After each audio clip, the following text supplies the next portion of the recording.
So what we're going to be looking at is the last little bit of our study guide. Remember, we've given claims up to Texas, but in Monroe's foreign policy with the Florida Purchase Treaty. But what's going to happen is people are going to keep on moving west. Well, like we just saw with our Cherokee Nation and the Worcester versus Georgia case, these Native Americans are pushing west, and so are American settlers as well. And many people are looking at Texas. Texas, which we saw in the Monroe's area, that the Spanish are realizing that Mexico is in rebellion. They're sending their troops out there because Mexico is very valuable to them because of the silver mines and other resources. Eventually, Mexico will win its independence. And many settlers of the Old South are having soil butchery. Their soil is depleting in its mineral wealth. And so many of them are going to write to the Mexican government asking for the ability to stay in Mexico. And so Moses Austin was actually given permission to bring 300 families over. On your study guide, it asked about Stephen Austin, and Stephen Austin is actually the son of Moses Austin, which is number 34. His dad gets sick, and Moses doesn't get to be the Moses and take the people to Texas. It's actually Stephen who will take them. And so that's number 34 on your study guide. Okay? So what will happen is when they sign this treaty to come into this area, there is some stipulations. Right? And this was number 35. These stipulations is what's going to lead to the friction between the Mexican government and our Americans who are here. First thing, these immigrants must be Catholic. Were they used to that in America? No, because they had freedom of religion. The other thing is they must become Mexicanized. And I know it sounds weird, but that means they must speak the language and adopt their customs. Okay? Many of these Texans ignored these requirements, and they're going to resent the presence of the troops. The other issue that led to friction was that Mexico had abolished slavery. Many of these settlers were moving in specifically to this area of East Texas that we are in because it's the Black Plains. And the Black Plains are very rich, they're very fertile, and this is the most fertile area for cotton production.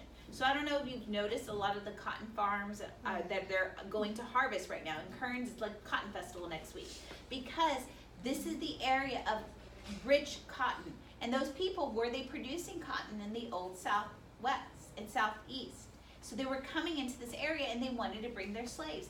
And so there's going to be issues over slavery, issues over immigration because they did not want to be Catholic, they did not want to speak Spanish, and there are issues over local rights. But again, they're taking their American rights and seeing that they should transfer over here, but they're in a foreign country. And this will lead to friction. And so what will occur is Stephen F. Austin wants to go to Mexico City to negotiate the differences. And he is going to meet with Santa Anna, and Santa Anna's like, no, these are the rules. Your American rules don't apply here, and he puts them in prison. And so this then alarms the Americans because they should be told why they're put in prison. Again, are they taking their American rights into another territory? And so this is where the issue will lead. So Santa Anna will realize that things are going crazy. He will take away all their local rights, and he will begin raising an army to put the Americans that are in Texas into shape. This is going to remind a lot of those Americans of the American Revolution. They're like, our rights are being taken away. But did they have those rights?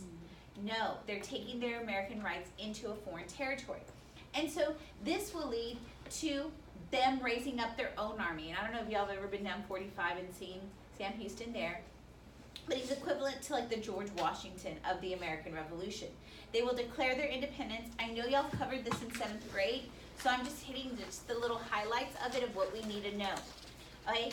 Y'all already talked about the Alamo. I am not going to go through the details of this battle, but you need to know one of the ramifications of it deals with these guys. Do y'all know who these guys are? David Bowie, Davy Crockett. Okay, Travis. Yes, one person who got Travis. No one's got him yesterday, and I had to say it every single period. Okay, but these guys, do y'all know what state they're from? They come to Texas, yes. They're from another T state. They're from Tennessee.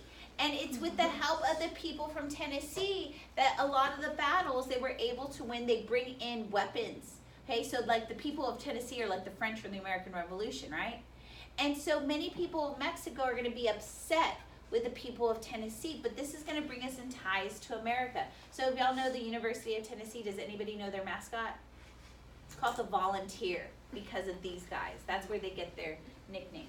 Hey, it's a, yeah, okay, it's just a guy dressed up and he has a suit. There, we'll look at it later. Okay, so one last battle I have to talk about is the Battle of San Jacinto. You probably talked about this in 7th grade, that it like took 15 minutes. And there's a reason why it took only 15 minutes. Because basically, there's these guys, like back in the day, they're going out to go to the restroom, usually want to go further away from people, and they find Santa Anna taking a siesta. And so they capture him. And this is why this battle was so quick. Because now, does he have to surrender from being captured? And so he will surrender, and this will lead to the terms. And we will see these terms were on question number 36 of your study guide. He basically withdraws troops, and he recognizes the Rio Grande as a border. They become independent. But Mexico is really going to dislike that help from that state, Tennessee, that was given, and they fear that America was not being neutral, that America will try to come and get Tennessee. Santa Anna will later say that he was done under duress and that he will refute this treaty. Again, duress is that he was found asleep, right, in his siesta. So many people look at Texas, and I know Texas looks weird, right? Do y'all see that it doesn't have its panhandle shape? Because we do have parts of New Mexico and Colorado in here. So Jackson is going to acknowledge that Texas is independent. Many people start saying that Texas is going to petition for statehood, but this would lead to what type of state being added to the Union? A slave state. So it's going to alarm who in the Union? The North. And many of the Northerners will oppose this because they're like, Texas could be divided up into 5 states. Oh, that seems weird, right? But why does Texas come in as one? Because they don't want to upset the what? Balance. If Texas came in as 5 different slave states, that would give who the favor? The South. If it comes in as one state, does that now counteract the North? But at this time, they're going to petition. But the whole fear that it could become 5 potential slave states will delay Texas from coming into the Union. Because of this, Jackson will not be able to bring in Texas because of the fear that it will upset that balance. Remember, we're trying to maintain that balance, one free, one slave, one free, one slave. And so Texas will become an independent nation. There's only 2 states in the Union that have this history, where they petition for statehood, they're rejected, they become their own nation, and then they eventually come in. One is Texas. Does anybody know the other one? Hawaii. Yeah. Hawaii runs the same thing with Queen Liliuokalani. When the Americans overthrow her, they become an independent republic under Samuel Dole, and then eventually by the 1950s, Hawaii comes in as a state. So, eventually, Texas will become a state under Tyler, and this is why we get Tyler, Texas. Okay, y'all know where Tyler, Texas is? That way. We'll talk about it when I get to chapter 17. Okay, election of 1836. Y'all should have seen this in question 31, and you saw the same candidates in question 38. But this election is before the panic. So Van Buren wins because he comes in on the coattails of Jackson's popularity. Okay, is his presidency going to be better in the next one? No, we're going to see the panic hint. Van Buren will win. A lot of y'all put that he wins the popular vote, he wins the electoral college, but what you really need to know is that he's running on Jackson's popularity. And so then the panic of 1837 hits his presidency. Is his presidency good? Because what has happened to the money supply?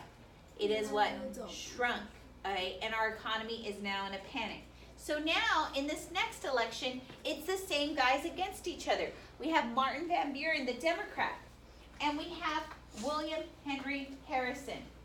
I want us to think he is the Whig. So, does he like the bus or does he not like the bus?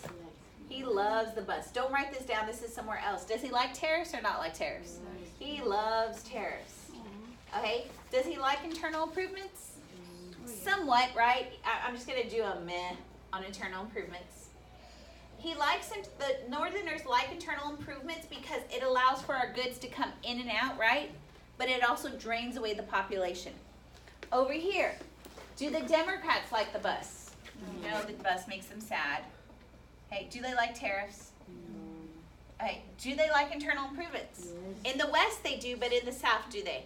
So I'm just going to write internal improvements. But who has the bad rap? Who do people dislike? Who is the president that they dislike at this moment? Van Buren, because what has marred his presidency? What issued the bank, right? So many people look at him as the devil, okay? So, he's going to run around and he has a bad campaign, right? Because the bus has killed him. But if this guy goes running around saying, I love the bus, I love tariffs, I kind of like internal improvements, do you think he's going to get elected? Yes. But what has they just been through? This guy killing the bus. Do you see this guy being president? Hey? Can he go around running that? Because who will only vote for him? What? Only the Whigs, which are where? The North. So does he need to attract voters to him? So can he go around saying, I love the bus, I love tariffs?